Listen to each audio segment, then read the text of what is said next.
Are we live? Can you still hear me? Yep. Yeah. Okay, now we're live. Just want to make sure the feed's coming through. All right, everyone, welcome back to my YouTube channel. My name is Sean Logan. We got a couple awesome guests here on the show. We got Kingsley Edwards and Aaron Nakamoto. They're both cryptocurrency enthusiasts like myself. They're also into just decentralization and freedom. And you guys are like kind of like anarchists. You consider yourself an anarchist a little bit? Yeah. Yeah, absolutely. Not a little bit, but yeah. A lot bit? A lot of it, yeah. There's a common misconception about anarchists, and people hear that word and they think, like anarchists ride in the streets and throw Starbucks or garbage cans through Starbucks windows, and like that's not the case at Molotov all. cocktails. Yeah, and anarchists just mean that we don't want anyone to rule us. We kind of want to govern ourselves, and we just want to be left alone. Yeah, it's basically like the extreme form of libertarianism or individualism. Absolutely. So what led you guys down this path of, anarchists and freedom and cryptocurrency and all this stuff? How'd you guys get into all this? Well, I was before her. I ended up kind of, teaching her the way a little bit. But I was part of Ron Paul 2008 and 2012. So that was a big eye opener for me. And he just had a platform where he talked about individual liberty and smaller governments.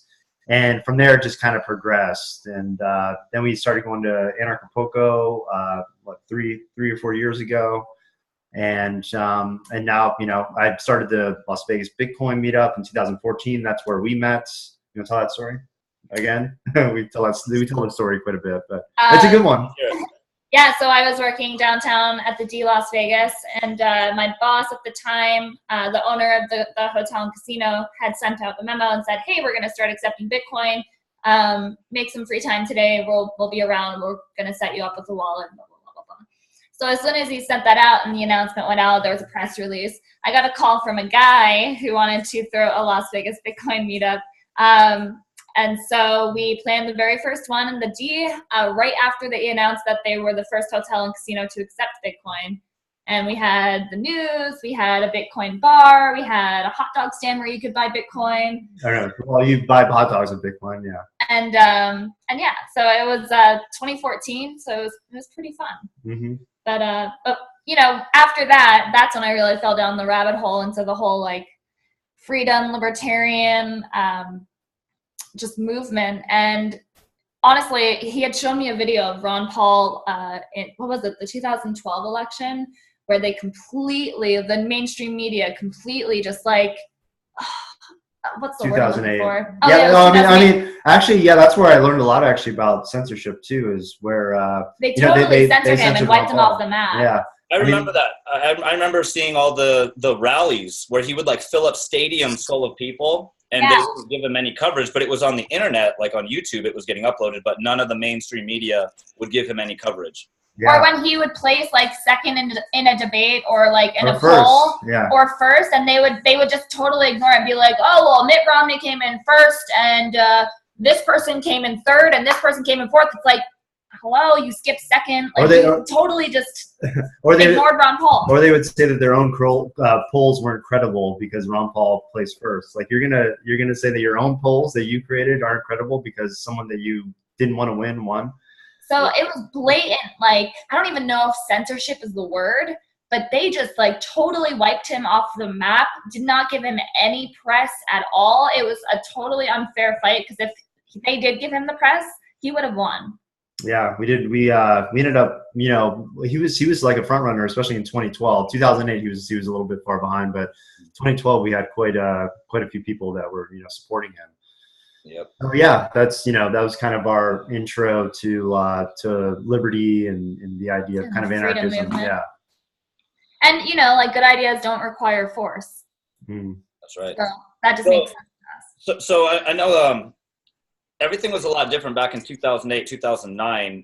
The social media technology and communication technology has evolved so much more since then, and so many more people are now using social media. And I don't think very many people at all believe the mainstream media, but now we see that same kind of censorship happening on all the biggest social media platforms, Facebook, Twitter, Instagram, YouTube. Now it's almost like those same entities that were controlling the mainstream media and censoring Ron Paul back in 2008, those same people have grabbed a hold of the biggest social media platforms and are censoring people And pretty much like if you're talking about things that they don't like, they'll go into their algorithm and make you go invisible. I mean, they'll Look what just happened with Alex Jones and Milo Yiannopoulos and Laura Loomer. Paul Joseph Watson. Yeah. I mean, if you have a conservative voice that doesn't go along with the mainstream, narrative, then you're going to get shut down, demonetized, and totally decimated on social media where your reach is zero. Yeah, and whether you like Alex Jones or not, I mean, they're proving him right.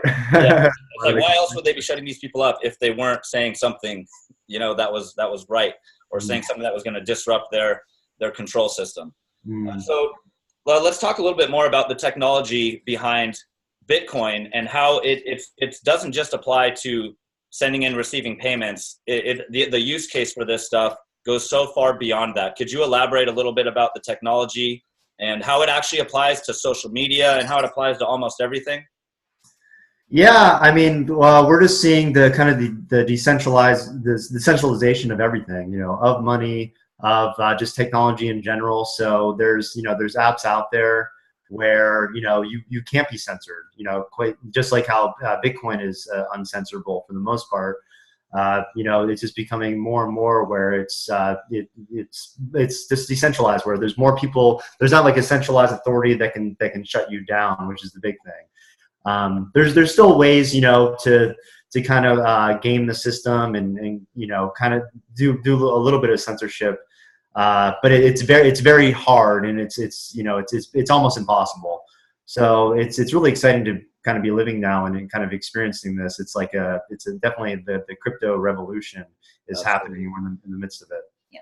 So I always have a lot of newbies that come onto my channel and message me on Facebook. So for anyone who's new out there, the reason that Bitcoin is so significant is because no government or central authority can freeze your money or stop a transaction from happening. So, before it's like people didn't really have a choice what kind of money they used. If you were born in a certain country, you had to use the money that government or centralized banks in that country told you to use, and you didn't really have much of a choice.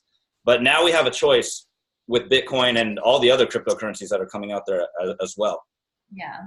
So the same stuff applies to social media. So it's like if we can decentralize the money, we can decentralize social media and fight against the censorship. That's the big thing. It's just the ability they can have their system that I think inevitably history has shown will probably fail, and we can basically opt out of the systems that they've created, these centralized authorities, and just say no and kind of live in this alternative or deal in this like kind of alternative environments. And it's all peer to peer, which is the great thing too. So. Like you said, even with my previous companies, I've had a couple startups and crypto startups specifically, and just being able to, there's no bank holidays, there's no bank hours. You can move, you can take your crypto and go. It's borderless, so you can go travel and not have to worry about only having the TSA confiscating your money if you have over $10,000 on you, which is absolutely like they will steal your money if you go from one place to another with more than they can say you can have. It's ridiculous. You can send, you can send payments. I've paid developers all over the world, on the weekend, at night. It doesn't matter. It gets there within seconds, or at the most 10 minutes with Bitcoin, unless the network's congested. Yeah. But it's just really crazy that we're experiencing this, and we're all a part of history. Like, this is really truly a revolution and the biggest wealth transfer that I think we've ever seen before.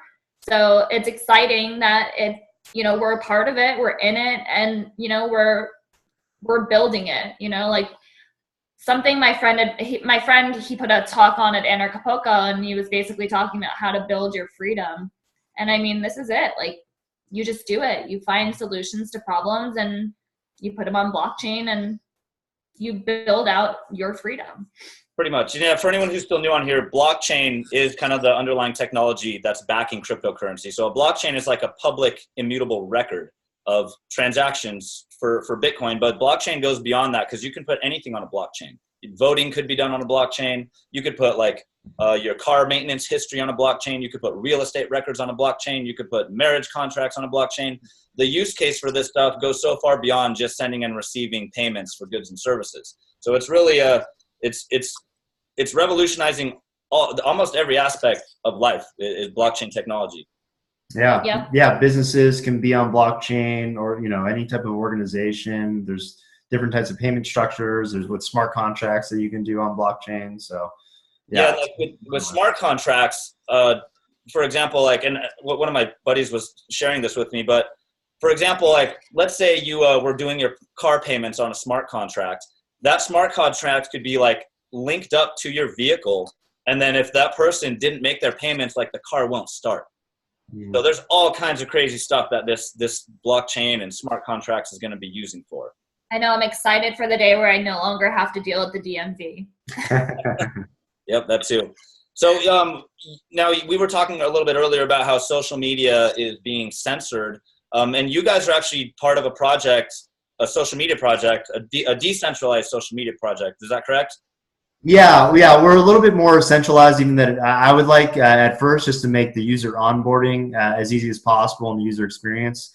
And also because decentralized technology is so new that that sometimes it's just a little bit hard to navigate, a little bit hard to use for newcomers.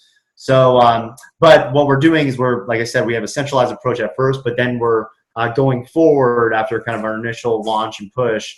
We'll be taking bits and segments of certain aspects of it and decentralizing it out. And we have crypto fully integrated in it. So it's just basically, we're taking a lot of the best of Twitter, Facebook, Reddit, YouTube, where we have where you can create, you can post audio.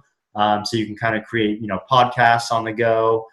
You can do live streaming. You can do videos on demand, short or long form texts. There's a super chat feature built in. Oh yeah, for the live streaming, yeah, there's a super chat feature built in, similar to that YouTube. Connects like right to your crypto wallet. Is this interface built up enough to where you could share your screen and kind of show us some stuff on it?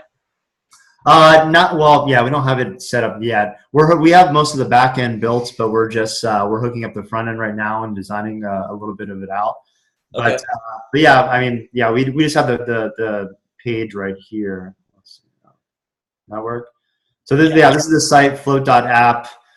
Just gives you a little brief summary of it, but we'll be releasing more information this month. So we're excited to get this out here. We have a lot. We know we have personal relationships with a lot of people that have been getting censored on YouTube, on Facebook, on Twitter. They're getting kicked off, deplatformed overnight for what we feel is unjustified reasons. And a lot of these people, these content creators, people don't realize that it's like, oh, you just make YouTube videos, but I mean, this is their livelihood. Oh yeah, there's people that have had their whole channels demonetized, but that channel was like their source of income that they support a family with and everything. Yep. Yeah, that just happened to our friend Carrie Wedler. All of her videos just got demonetized just like that, and it's crazy. And she was kicked off of Twitter too for no reason. I mean, she's not she's not Alex Jones style or anything. And she's just kind of libertarian, like cute girl, just saying her piece. Yeah, about how she feels talks about politics.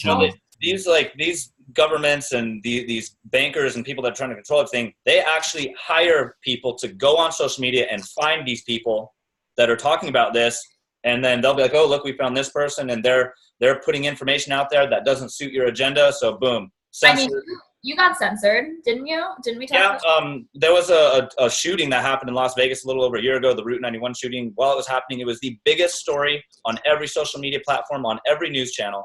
And I actually went and made my own little video on my YouTube, and I was talking about how these shootings are orchestrated. They're manufactured to push gun control legislation. They're to spread fear, because these governments they use fear to control people. Fear is one of the number one ways to control a mind.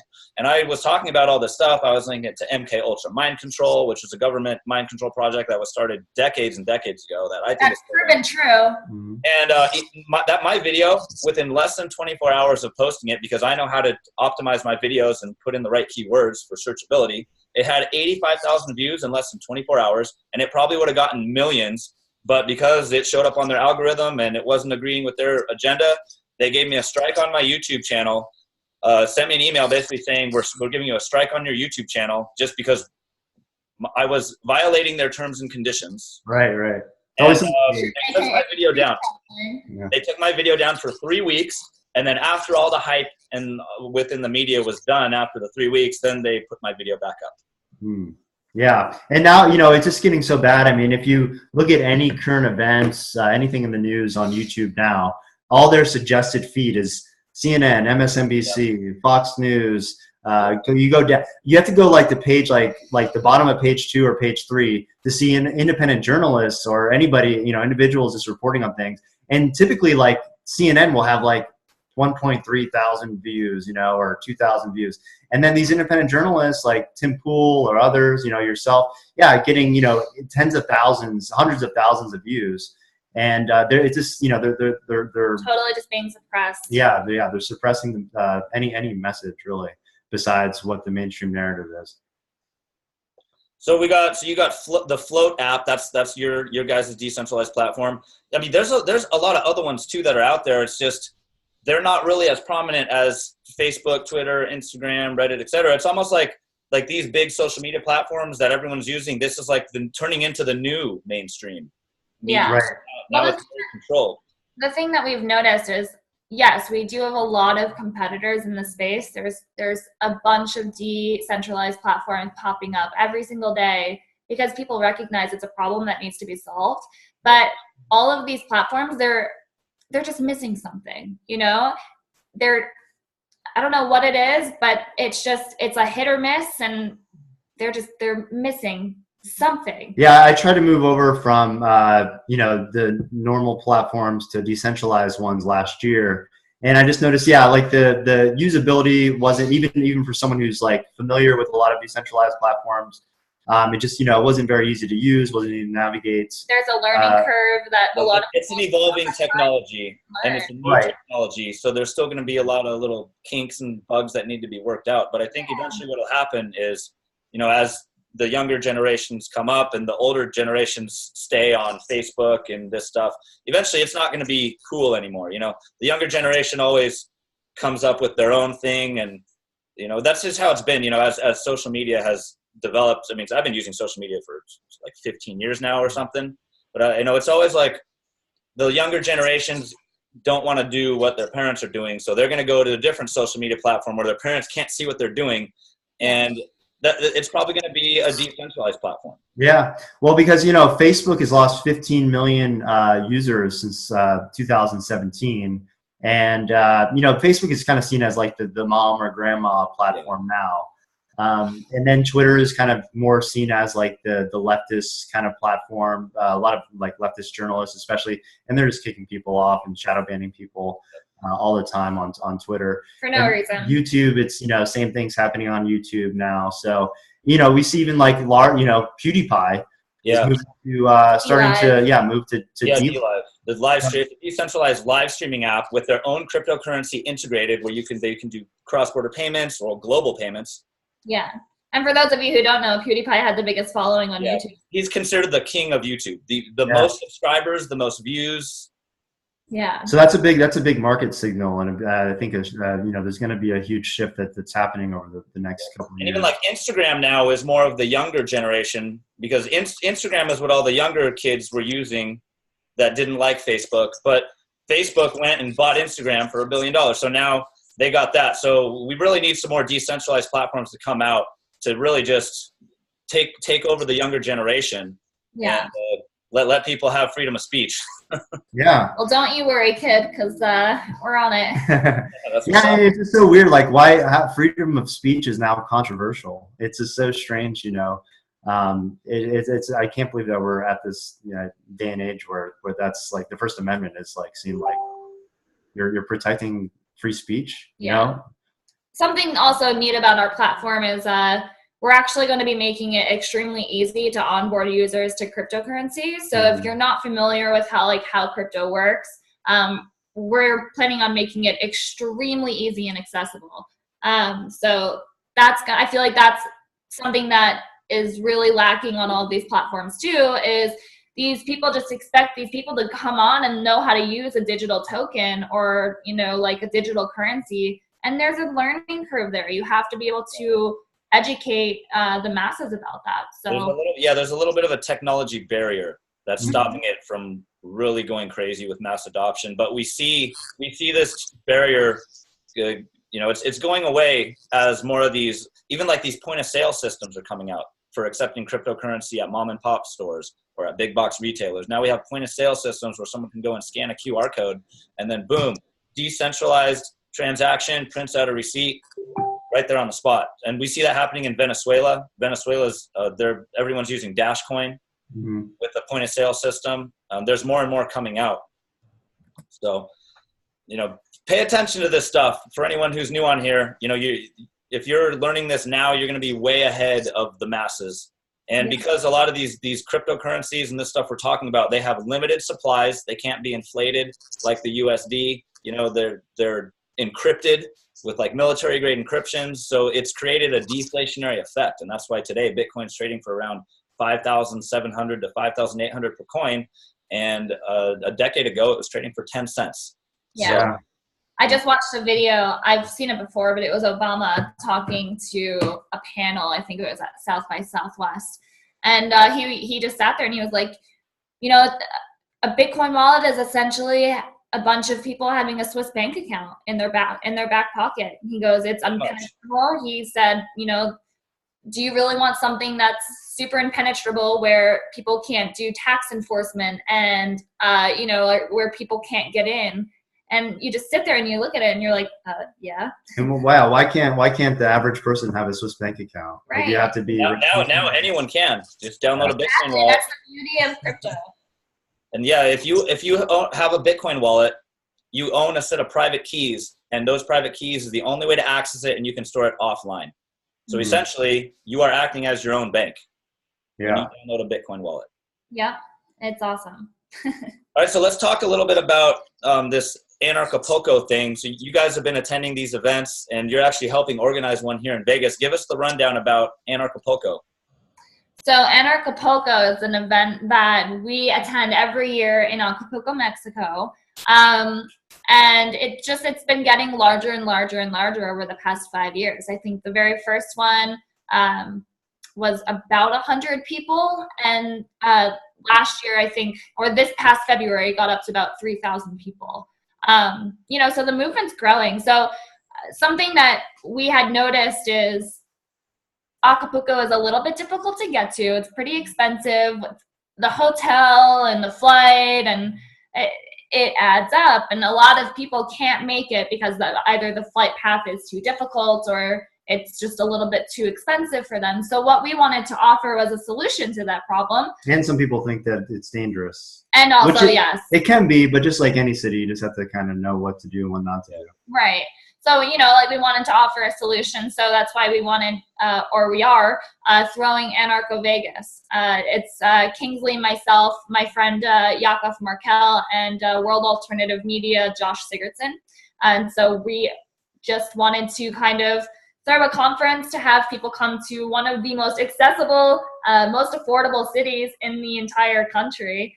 Like a hotel here is like $35 a night on a Sunday night, it's crazy.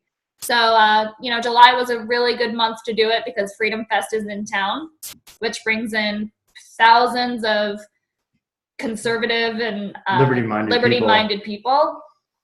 And so we figured, it'd be a really good weekend to do it, the weekend that they end, and then we'll go ahead and do our thing. It's a one-day event. So, we're pretty excited about it. It's July 19th to the 21st. Do you want to go ahead with the schedule and let them know? Yeah, well, the main conference is on the 20th. No, 21st. 21st. Yeah. Then we have an event on the 19th hosted by Larkin Rose and his wife. Are they married now? I don't know. Yeah. We'll just say wife. Yeah, we'll just say wife. They've been saying that. They do a seminar called Candles in the Dark. And that's where people, typically you kind of learn how to talk to people, kind of normies or statists that still believe in the idea of governments. More, kind of bigger government is kind of better, or learning how to deal with those types of people and how to really, get them thinking on their own and come to their own conclusion that, hey, maybe limited government or even no government would be a good one of the first things I always like to talk about to help kind of onboard people or get them to wake up really quick is etymology, the study of language. You know, when you break down these words that we use, like even the word government, that comes from two Latin words, gubernare, which means to control, and mentes or mens, which means mind. So the word government literally means to control the mind. Mm-hmm. So, you know, little things that they don't teach you in school. You know, when's the last time you learned about etymology? Do you remember learning about etymology in public school? Of course not. Right. Not at all. Right. The government runs the education system. They're not going to teach you about etymology. Yeah. It truly is an indoctrination camp. But Yeah. I mean, well, we can touch on that another day. But yeah, so you kind of learn how to, you know, like I said, like, you know, talk to people, maybe your friends or family that are still in the kind of pro big government camp. Asleep, for lack of better words. Sorry? Asleep, for lack of better Yeah, words. yeah. Exactly. How to kind of wake them up. And they encourage you to actually bring them to the events, and so they can kind of experience it as well. And So if they stay till the very end, they'll actually pay them some money. I think it's like $50. Yeah.